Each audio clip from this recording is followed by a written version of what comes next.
Okay, good morning. This video will cover the discussion on perpetuity, which is part 2 of our chapter 6. Perpetuity is just very simple because it talks about tawag nito, we know the start of the payment, but forever na siya nga kanang standing ang iyang balance. So, if ma-remember ninyo ang formula for simple interest, it's interest is equal to principal times rate times time. Now, since perpetuity man siya, meaning perpetuity, okay. So, since perpetuity man siya, meaning time is no longer of essence, so wala na siya value. So, with that, ang ma-remain din sa ito ang formula would be interest is equal to principal times time times rate. Now, by the way guys, ang perpetuity mga problems is that yung focus is mag-set up kag money and then ang interest dayon is imuha siyang withdrawon every time na naa siya ma-earn ng interest or every compounding period. So with that, ang mabilin din sa imuha sa imong account would be the principal alone because interest will be withdrawn every single time na ma-earn mo siya. So with that, or interest or ano ang ato ang payments or yung ato ang annuity payments or yung interest. Okay, so with that, formula for principal would be P is equal to interest or annuity payments over the rate. As simple as that. Okay, so for example, let's take the example of the book and present value of a simple or the simple perpetuity.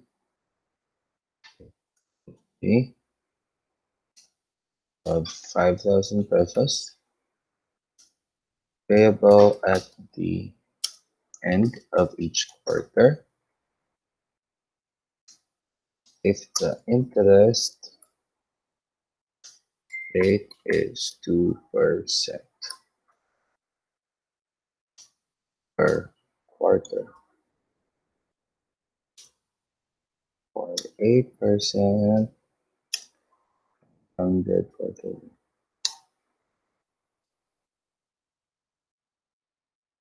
Okay.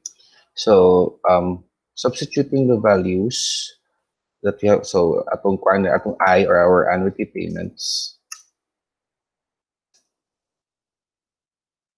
or perpetuity payments na lang atong batang perpetuity payments is equal to 5,000 pesos while our rate is 0.02 per quarter. So with that, to get the principal is simply you have to divide the payments by the interest rate per period. So as simple as that, you will get 250,000 pesos. So let's take for example, okay, sige.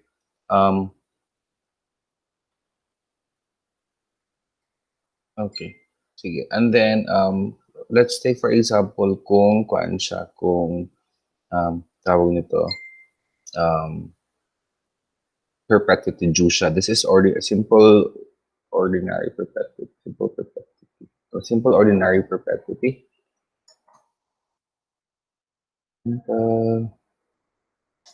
Ordinary perpetuity.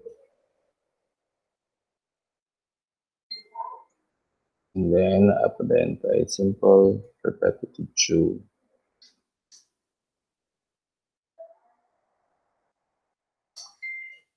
For simple perpetuity due, let's say for example, sige, kaya ang yapon, let's say for example na nasa book. Okay, so and present value.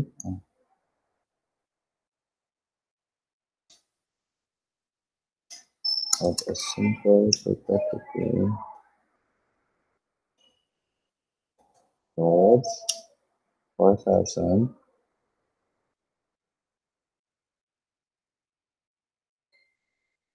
payable at the beginning each month.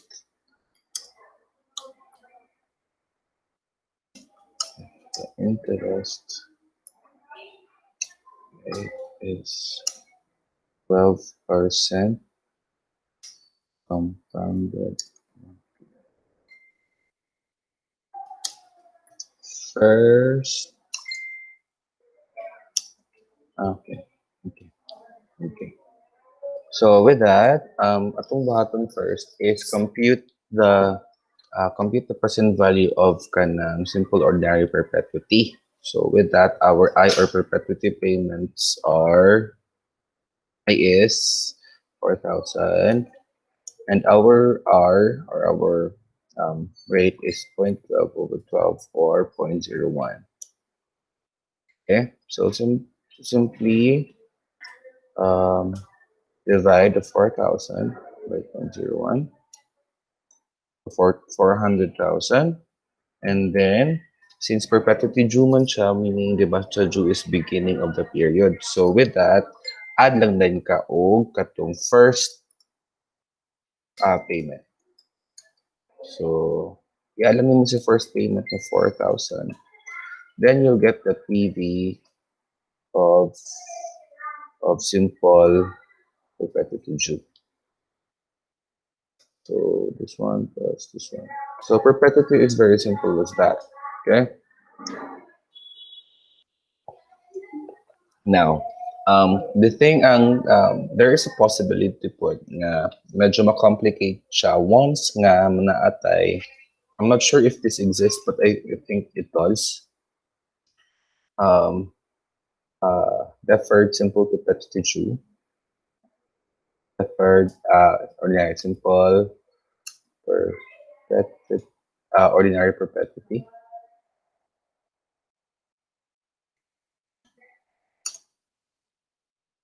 So meaning, mag-decide ang kanang katong or mag-decide ka na mag-put up kag money puhon na imo siyang gamiton for perpetuity, and then pila man imong kwarta nga tawag ani pila man imong kwarta nga i-establish ka ron para moabot siya ana nga time na mag-start ka kag perpetuity. So for example, this one, 100% value of a simple perpetuity, 5,000 payable at the end of each quarter if the interest rate is 2% per quarter. And if the first payment first payment, of course, at 9 months from now. Okay, so with this, it's a combination of perpetuity and deferred annuity. So first is simply we have to solve muna our present value of our perpetuity. So our perpetuity would be present value of simple ordinary perpetuity. So that's 5,000 divided by 0.02. Okay. So with that, this is our value. This is our value at the, what do you call this one? But karasam na siya, is it at the 9 months or is it at the 6 months? So if you can recall our discussion on our deferred annuity, so we have to compute for our D. So our period of deferment is 9 months divided by 3 months. Okay, there are 3 months per quarter month, so that's 3. And then you have to deduct 1 kay ordinary annuity man siya. So our period of deferment is 2 quarters. So with that, it's 6 months. So imo ding buhaton would be formula for our koan, for our PVSO P na deferred would be its present value of simple ordinary perpetuity times 1 plus I raised to the power of negative t. With that, ang atong buhaton would be it's 250,000.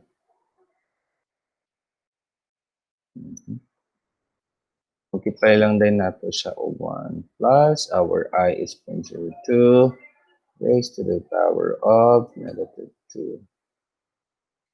So meaning your present value of deferred simple ordinary perpetuity would be this one. So this is our PV of deferred simple ordinary perpetuity.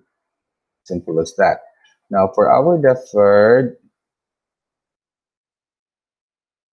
perpetuity due,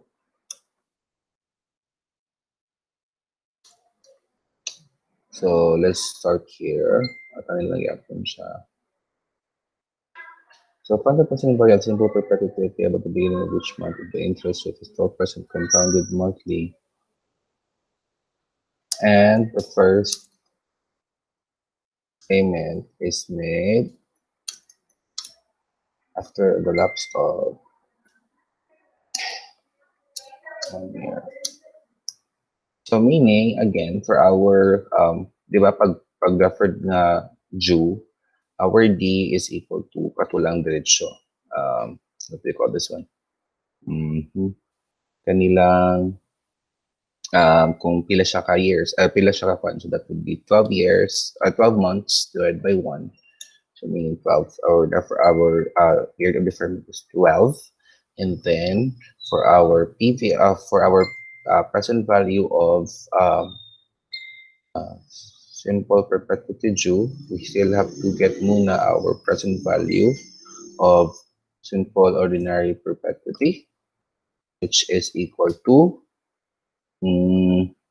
that's 4,000 divided by 0.01, which is ato ang R na 0.12 over kay monthly man. Then we add our first payment.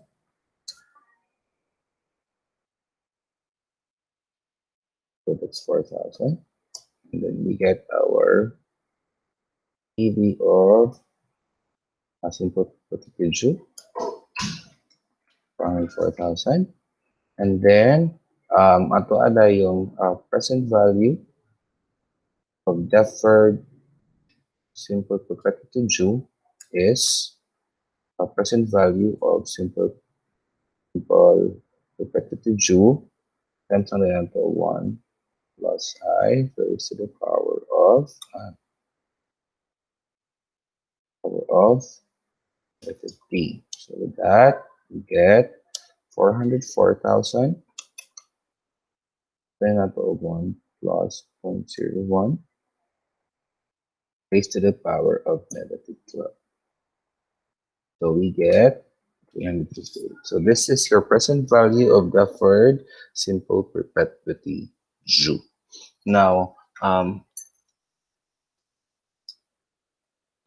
there's a nag-ask ako of favor if I can if pwede pa daw na wait lang isa.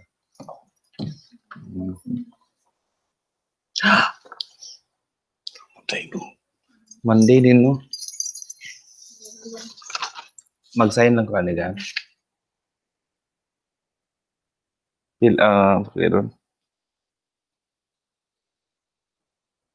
so that's thank you. Okay. So actually somebody asked me a favor if pwede ba daw. So here's the chat. Hello sir, good evening. Pwede mangayo og kanang sample problem sa katong ordinary annuity nga i-connect sa equivalent value sir para naami idea sa mga scenarios nga inyong ato sir. Okay, sige. So I will give you a sample of this is actually one of my trick questions. Sige, but since you asked for it, I'll give it to you. Okay. Now wait for a while. Chapter 4.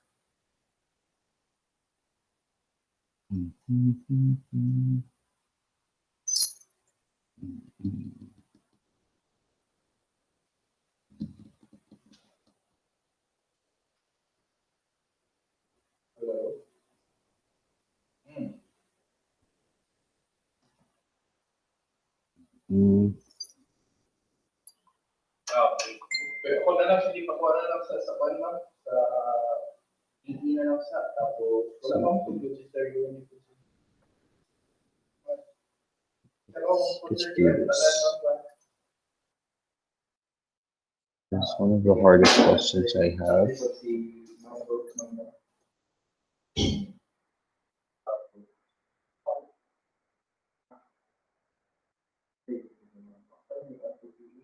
So, if ever na, ganito ang sabihin mo, kailangan mo po.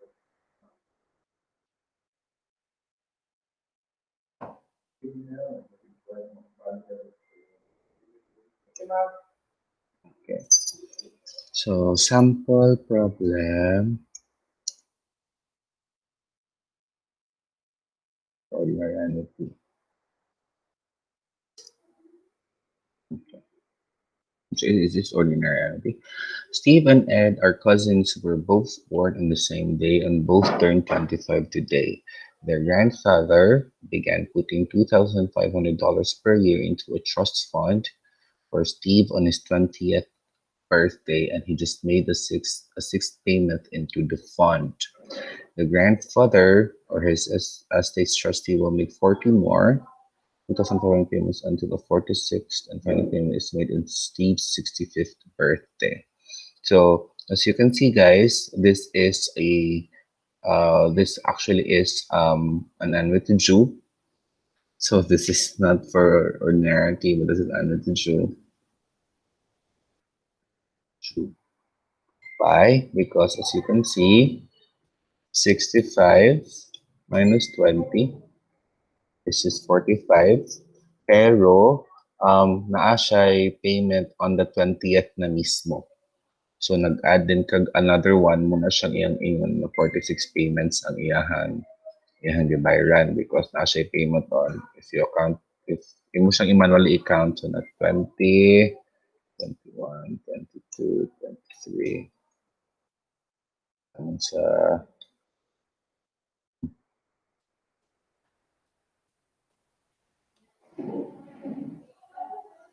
65th birthday.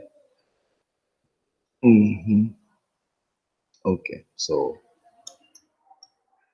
count. There are 46 payments. Okay, and then so the grandfather set things up this way because he wants Steve to work, not be a trust fund baby.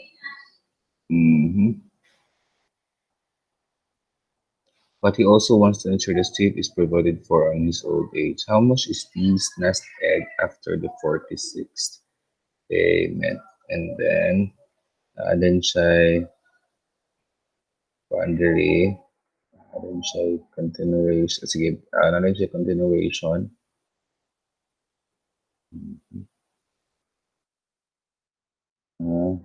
Kaya magamit din natin ang equivalent values.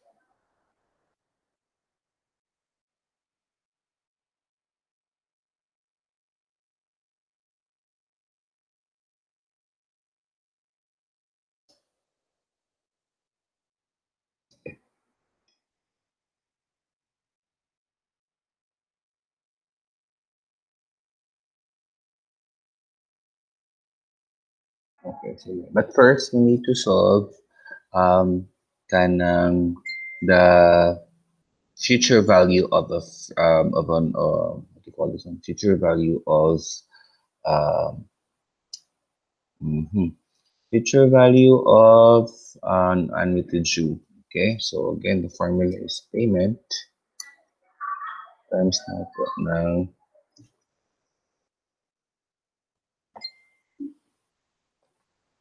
so payment times nato ng one dali. 1 plus I, and then raised to the power of n, and then reduct 1 all over I, and then, okay, then times that to 1 plus I. So here, our payment is 200,500. Multiply natin ng 1 plus our I is how much?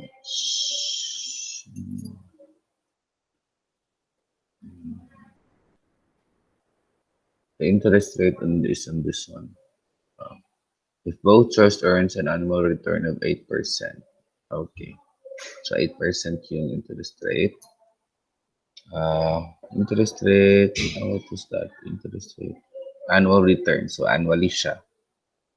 Okay, so 8%, 0.08 raised to the power of 46. And then, after the 46 payment condition, no? So this is actually tricky as well.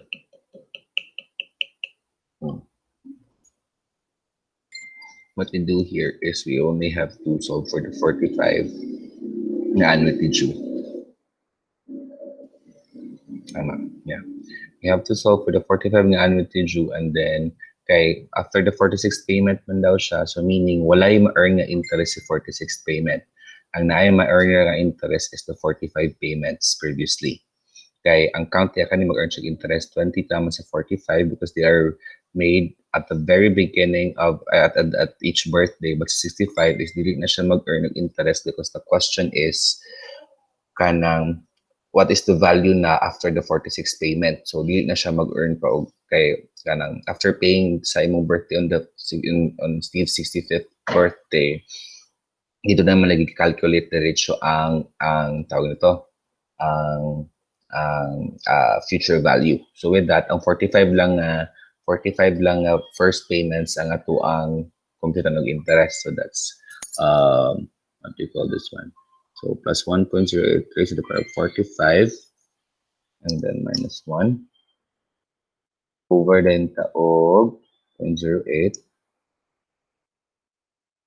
and then times the taog 1.1 plus 0.08 and then add din pa sa itong 46 payment. Kaya again, wala siya nag-earn of interest. So, hindi mo siya computan. Hindi mo siya apilutary. So, with that, our value is 104,065. You can also solve it this way. Nga, gamitan mo siya og ordinary annuity, ang 45 payments. So, that's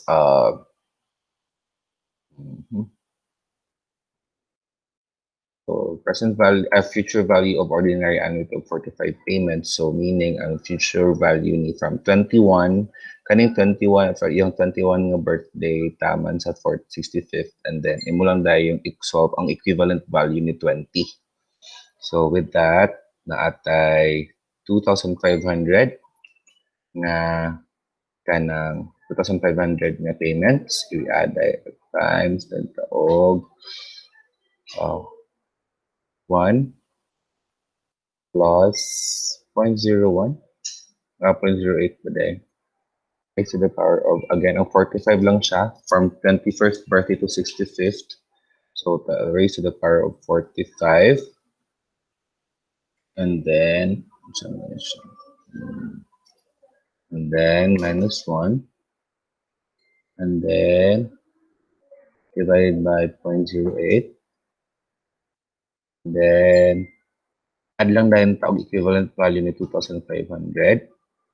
Sa pila ka periods, that's 46. 46 ba? 20. 45. 45 siya actually.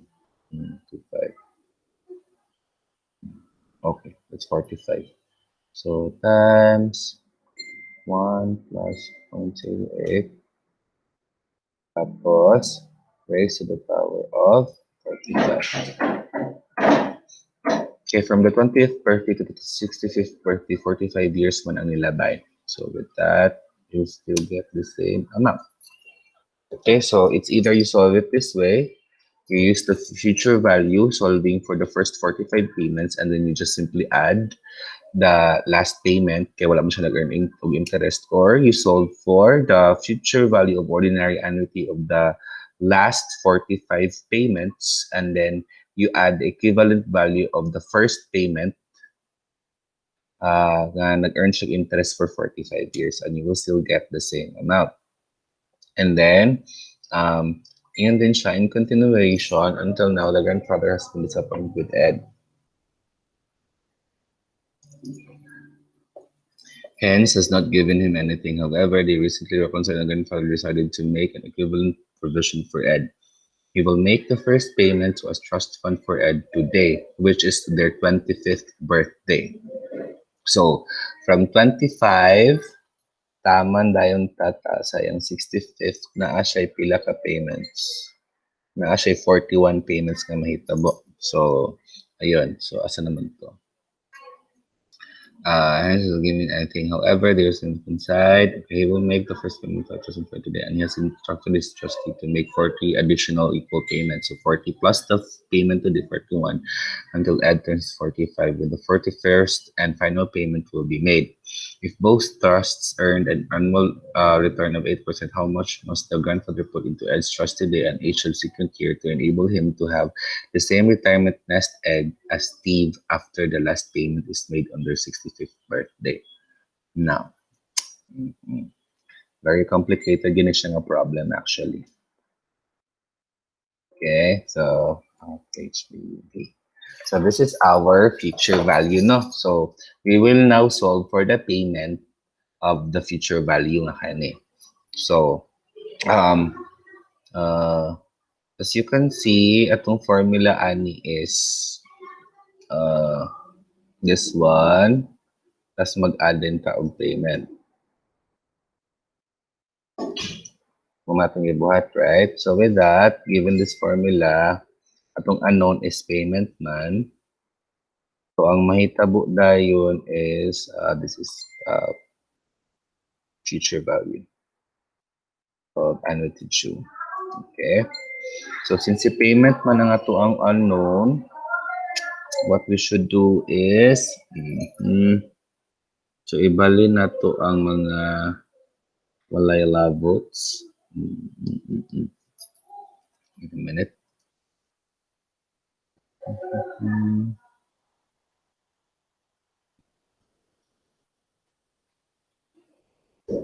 Tapos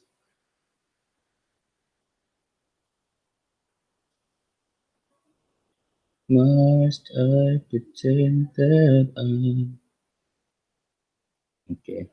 So with this, di ba common man si payment sa kaning ilahang equation. So FB 80, so itong ipagawa si payment, no? So si payment. And then, ang mabiling bayan will be times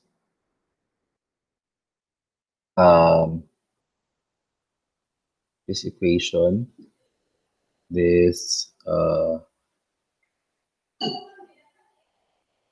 1 plus I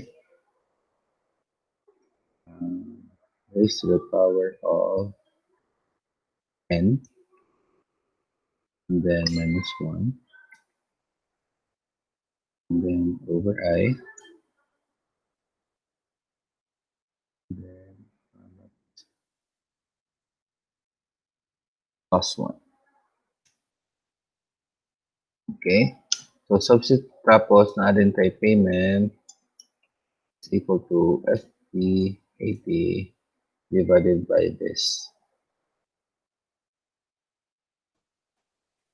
So substituting sa ito ang formula, overpayment is, let's see, it's 1 over kaya na natin namit ng yun. Wow, this one divided by 1 plus 0.08 raised to the power of n nato is mm, n nato is 45 kaya diba ka itong first 45 payments sa mga itong computan then minus 1 then over 0.08 then solution plus 1 okay.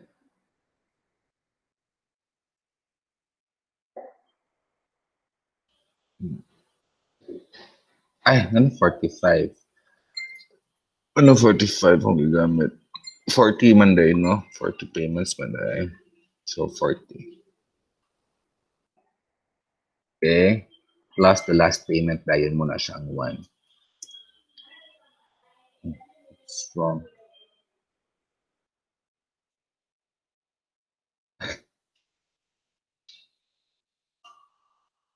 This is unwitting human day, I know. I forgot about this. Yeah, I forgot about that part.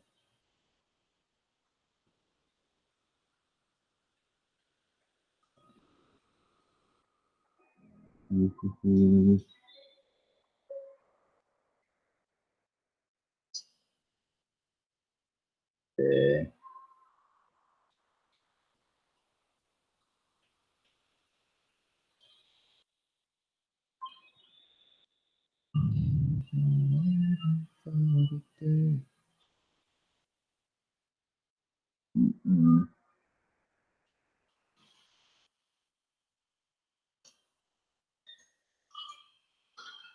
Okay.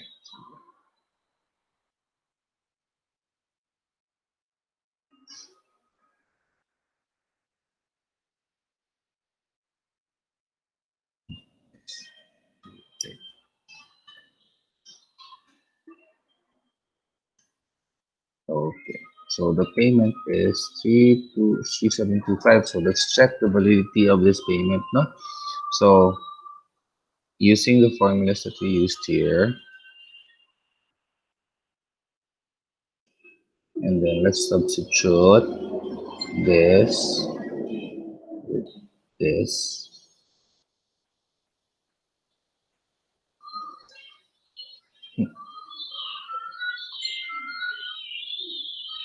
This is 40. Okay. Then for this one, we substitute this, this, and this one to this, and then change this to 40. 40. Okay. So with that, meaning our payment is correct. So this is actually the hardest problem that I will be giving supposedly sa inyo, but at least na-discuss natin karon. Hopefully you will familiarize how it was solved, and then hopefully you will get the logic behind all of this. And if you have any questions regarding regarding sa process, then just chat me sa ato ang group chat or sa wherever nga medium yung gusto nga kuanon. You can DM me personally if mawala mo. I'll answer your questions. Okay? Sige. So actually this problem you can use ordinary annuity or annuity 2 tapos in combination pa yun with compound interest na formula. So muna siya nga, I really love this problem, no? Pero basta so yun, hopefully that thank you so much for listening to this video and hopefully that you've learned something today. And if you have any questions, do not hesitate to ask me. Um, and that's it for chapter 6 and for the sample problem for chapters 4 and 5. So thank you again guys for listening to this video. Bye-bye.